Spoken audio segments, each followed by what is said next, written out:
Somos rock pelo rock. Vamos hoje bater um papo sobre disco de novo, né? Falar de discos relevantes para a história do rock, praticamente. A gente vai falar hoje aqui do Dark Side of the Moon. Opa, essa é a parte traseira. Aqui sim. Ó. E aí chegou.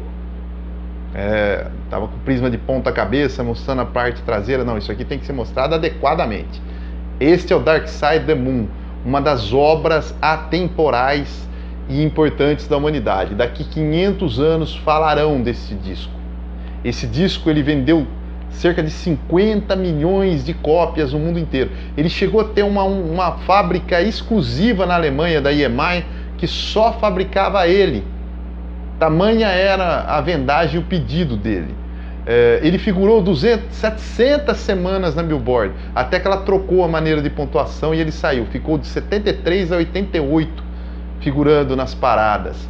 Depois voltou com a nova maneira da Billboard avaliar a pontuação com os streams. Ele voltou a essa parada e já se encontra na parada há 900 semanas consecutivas e continua inclusive agora entre os mais vendidos. Inacreditável. No Brasil estima-se que tenha vendido mais de 5 milhões de cópias. Poucos artistas nacionais venderam num disco só esse número de cópias. É muito impactante e importante a história desse disco na história do rock. Ele mostrou que o rock podia ser sonoramente muito bonito, ele podia flertar com a música lírica, não perder a essência do rock, ser contundente como o rock tem que ser e debater assuntos do nosso dia. The Dark Side of the Moon. Quero poder caminhar com minhas pernas, que as asas me suportem onde for chegar. Dia a dia. O Floyd estava muito viajante até esse LP, seguindo uma toada lisérgica, pouco entendimento da letra. Roger Waters decidiu dar uma guinada na história da banda. Decidiu trazer temas que as pessoas pudessem se identificar, que falasse da vida delas, que não fosse uma simples viagem lisérgica. E ele escolheu falar dos problemas, falar da vida em si. Contextualizando o ano de 73, como eu sempre gosto de fazer, né? Falar um pouquinho da história e como o mundo estava nessa época. O mundo ainda vivia à sombra da Guerra Fria entre Estados Unidos e União Soviética. Eram tempos complicados, histéricos, de pânico geral. Mas no ano de 1973 foi finalizada a Guerra do Vietnã num tratado em Paris. Foi um ano também que assumiu o poder Perón na Argentina. E Richard Nixon foi para o seu segundo mandato como presidente norte-americano. Foi um ano triste porque morreram Tarsila do Amaral, morreu Pablo Picasso, morreu Bruce Lee, morreu J.R.R. Tolkien, o cara que escreveu O Senhor dos Anéis. Mas foi um ano feliz. No ano de 1973 foi o ano que este senhor que vos fala nasceu. E esse cara aqui é contemporâneo meu. Tinha como ver isso que eu vou mostrar, mas o vinil ele é especial por isso. Como ele simboliza a vida humana, ele discute algumas coisas importantes. Vamos abrir ele capa a capa para a gente poder entender. Você vai ter o nascimento, o prisma de normal, a vida, todos os seus percalços e a morte. Mas como uma coisa só, uma linha que os une. Na verdade, o nascimento não é nessa direção, como a gente está pensando. É para cá. Você nasce e aqui existe a pulsação da sua vida. E os temas que você vai tendo aqui: tempo, morte, loucura, sucesso, a loucura para ganhar dinheiro, o trabalho, o sexo, enfim, a vida do ser humano. Até chegar no eclipse, a morte. E se inicia um novo ciclo. Fantástico. Essa obra do Hipgnosis, que foi o estúdio que fez praticamente todas as capas do Pink Floyd, ela é fantástica. Infelizmente, o CD não dá para ter essa percepção que eu acabei de mostrar para vocês e que tem tudo a ver com o disco. A parte interna também eu vou mostrar, é muito legal, ela tem o prisma. E quando esse disco gira, o prisma fica virando, são os ciclos da vida. Interessantíssimo. Inclusive é projetado esse vinil que eu acabei de mostrar no show do Pink Floyd, no telão circular. O Floyd vinha numa toada muito lisérgica, de falar de assuntos viajantes e que as pessoas curtiam, porque a música é boa, mas elas não se identificavam e isso aí incomodava um pouco o Roger Waters. Ele queria fazer algo que as pessoas se identificassem. Foi aí que ele pensou em fazer esse disco falando da vida, né? Prontamente ele foi apoiado pelos companheiros e esse aqui é um dos últimos discos. Depois Wish You Were Here também vai ser, na verdade, o último. Esse e o Wish You Were Here, que houve um trabalho conjunto, a banda toda trabalhou pela obra. Waters é o responsável pelas letras, mas toda a parte musical, a banda foi muito usada. Você tem aqui coisas do Waters, coisas do Gilmour, do Wright, do Nick Mason, enfim, é uma obra, é um conjunto, é um esforço de conjunto o que a gente vê aqui. O disco tem várias curiosidades, ele não era para ser chamado Dark Side of the Moon. Na verdade, o nome do disco é até esquisito. Eclipse seria o nome. Eclipse, A Piece for Assorted Lunatics. Por que ia ter esse nome? Porque Dark Side of the Moon já era um nome de uma banda. Nem na verdade banda. A banda se chamava Medicine Head. Ela tinha um disco chamado Dark Side of the Moon. Como o disco não fez nenhum sucesso, Pink Floyd resolveu usar o nome Dark Side of the Moon para esse disco. Ele marca o som dele é totalmente diferente de qualquer coisa em vinil que vinha sendo feito na época. Ele usa o sistema quadrafônico. Então, quando você colocava para ouvir, você era capaz de ouvir caixa registradora batendo de um lado, saindo do outro.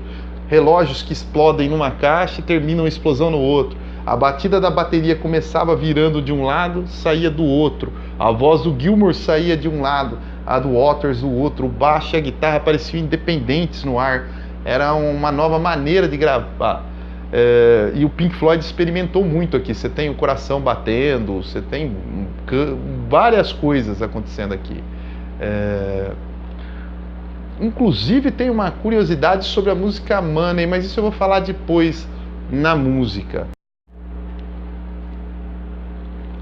É interessante notar que o Pink Floyd ele lançou o disco, mas antes do lançamento do disco, eles já tinham tocado o disco na íntegra ao vivo, na turnê de 72, final entre 71 e 72, eles tocaram ela com aquele nome que eu havia dito, Eclipse, Assorted, enfim, não lembro mais o nome inteiro, mas vamos chamar de Eclipse.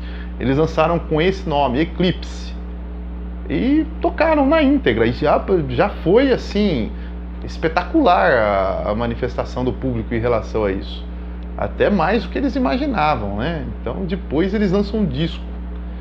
O disco tem particularidades do tipo, muita gente associa esse disco ao filme Mágico de Oz.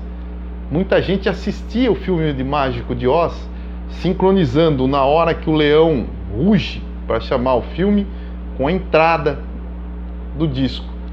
Fazendo essa sincronização, ele parecia um videoclipe das músicas. E ficou muito famoso por isso. Até hoje ninguém sabe. É lógico que os membros do Floyd sempre descaracterizaram isso aí categoricamente, dizendo que nada a ver, eles não haviam pensado. Vamos falar um pouco das faixas do disco em si. O disco abre com a música Speak to Me. Na verdade é a pulsação. Nascimento é o coração batendo.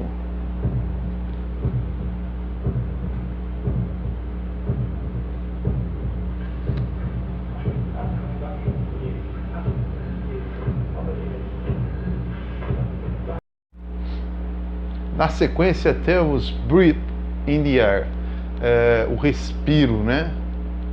Que é a vida sem o respiro, sem, enfim, é muito poética essa parte, é interessante. Você tem que ouvir e buscar informações para sacar de tudo que esse disco fala. A segunda faixa, Breathe.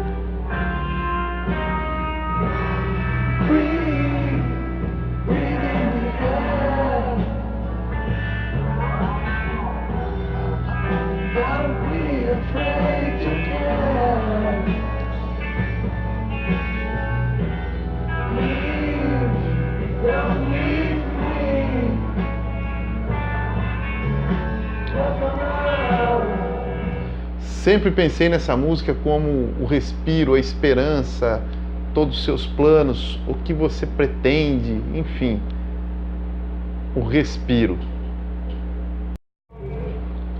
Na sequência temos On the Run.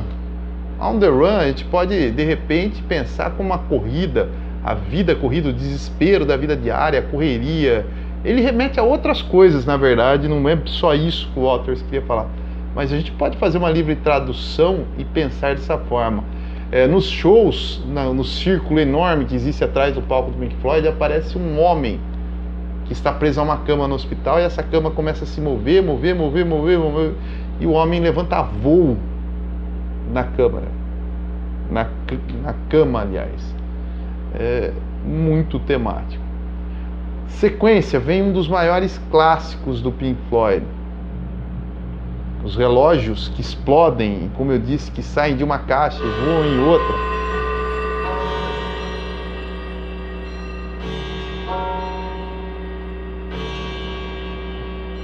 Você era capaz de ouvir o badalo num lugar e os outros sinos em outro. Era espetacular. Esse disco, essa chamada é da música Time, talvez a música mais conhecida do LP. Mas dentro do contexto do disco ela fala do tempo. O que é o tempo na vida das pessoas? Ele pode ser o bem mais precioso e que a gente não é capaz de lidar com isso. E quando para tentar lidar, talvez já seja tarde demais.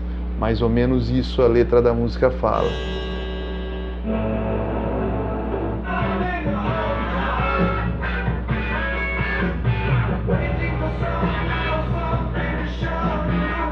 Time.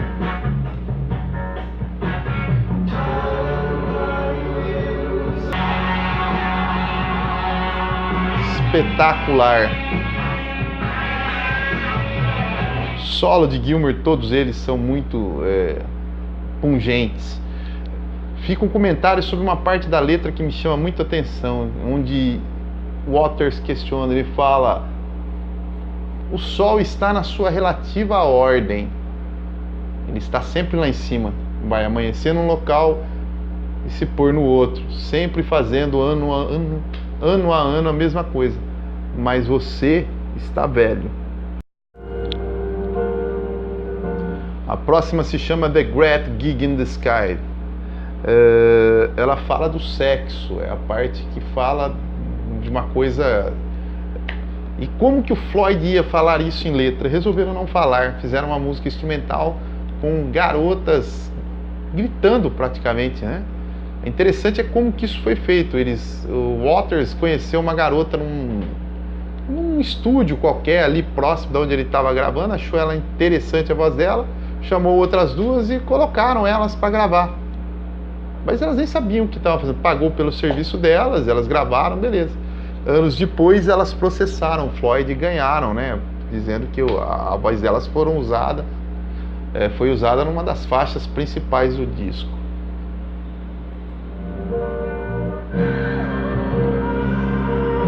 A elegância dessa faixa é impressionante.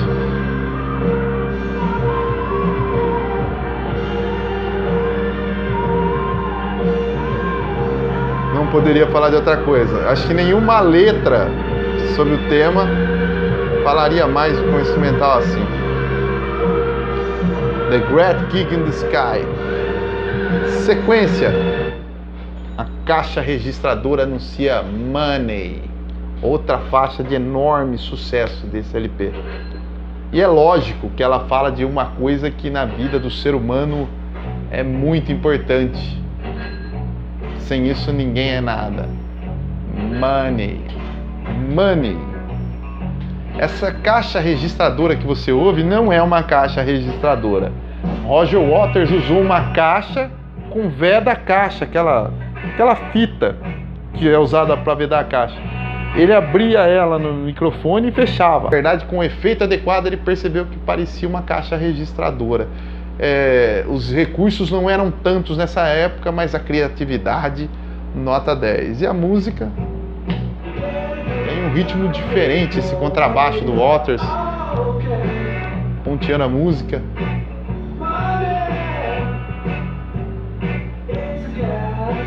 Clássica. A próxima faixa se chama Us and Them. Ela fala do trabalho, dos shows do Floyd. Você vê pessoas correndo com pastas, andando apressadas seus caminhos, pensando numa vida agitada e pensando na própria vida. Esse disco ele tenta fazer você refletir sobre a sua própria vida, nas fases dela. O que você fez? O que você está fazendo? O que você vai fazer? E nesta música em específico, o que o trabalho faz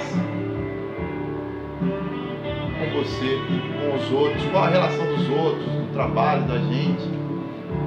Onde a gente quer chegar com isso? O que é importante para a sua vida? O disco todo permeia isso.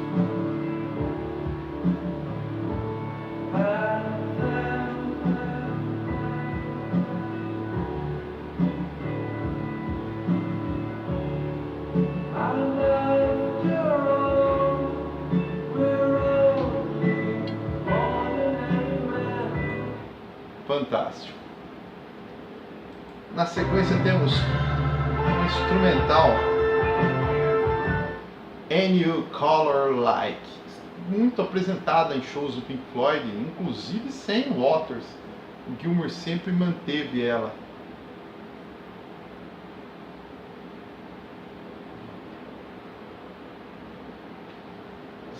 O Gilmour sempre manteve ela em todos os shows, porque ela tem um pique legal. Inclusive lembra muito do que o Gilmour fez depois em carreira solo.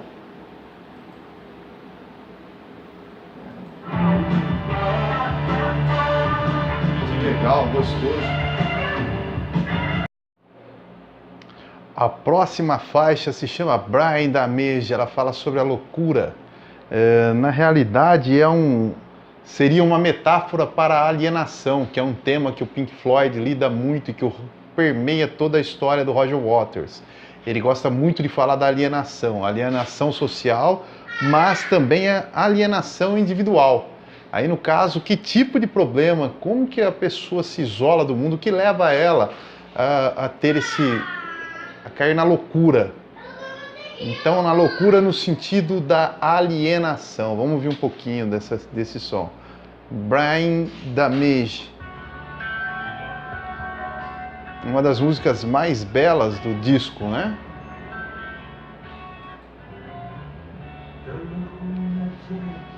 Um lunático está no gramado, lembrando-se de jogos, correntes, gargalhadas. Temos que nos manter malucos e na linha. Essa loucura. Pink Floyd. Para encerrar essa obra-prima, temos a música Eclipse, que não precisa nem explicar muito do que ela trata, né? Eu vou falar um pouco da letra dela, que essa vale a pena traduzir. Tão boa ela é. Sente só.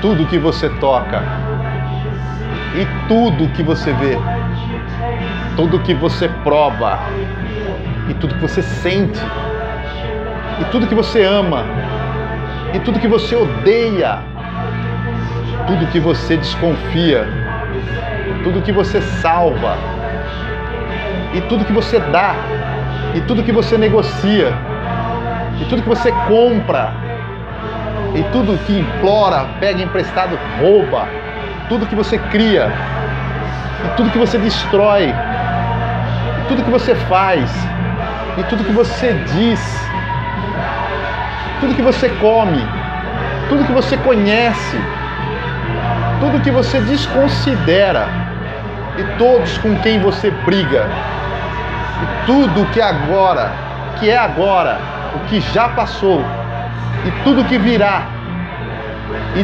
tudo sob o sol está em perfeita sintonia.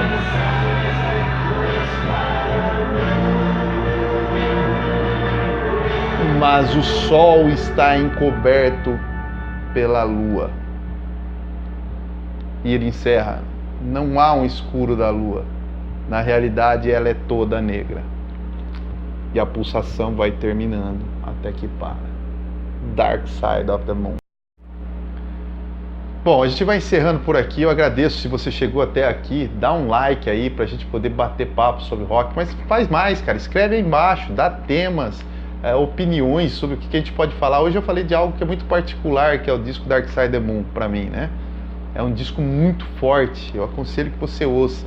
Se você quiser saber mais sobre essa obra-prima, tem 2 livros aqui que eu recomendaria. O primeiro é o The Dark Side of the Moon, os bastidores da obra-prima do Pink Floyd, John Harris, da editora Zahar. Muito bom, eu li 2 vezes, é espetacular. Ele fala tudo de como que o Waters pensou o disco, a banda trabalhou, os bastidores, os estresses, tudo tá aqui, cara. E o outro é espetacular, li mais de 2 vezes e até hoje tem muita coisa que me foge, eu leio de novo e vou brigando com isso para poder entender. É Pink Floyd e a Filosofia, coletânea de George Reich, da editora Madras. Ele fala do lado filosófico, até muitas letras do Floyd foram temas de doutorado. E como que o Waters incutia a filosofia, pensamentos filosóficos de autores da filosofia nas suas letras. Ele esmiuça um pouco as letras e busca as fontes desses autores na filosofia. Ajuda muito a entender as letras do Pink Floyd. Excelente livro. No mais, a gente fica por aqui, até a próxima e ouça isso, amigo. Isso é uma obra da humanidade. Se você curte música e conhece, tem que ouvir mais. Se você não conhece, esse é o momento. Vai atrás. De repente você pode ser bastante jovem ainda para não ter conhecido isso. Não perca mais tempo. É uma das obras máximas da história do rock. Fui.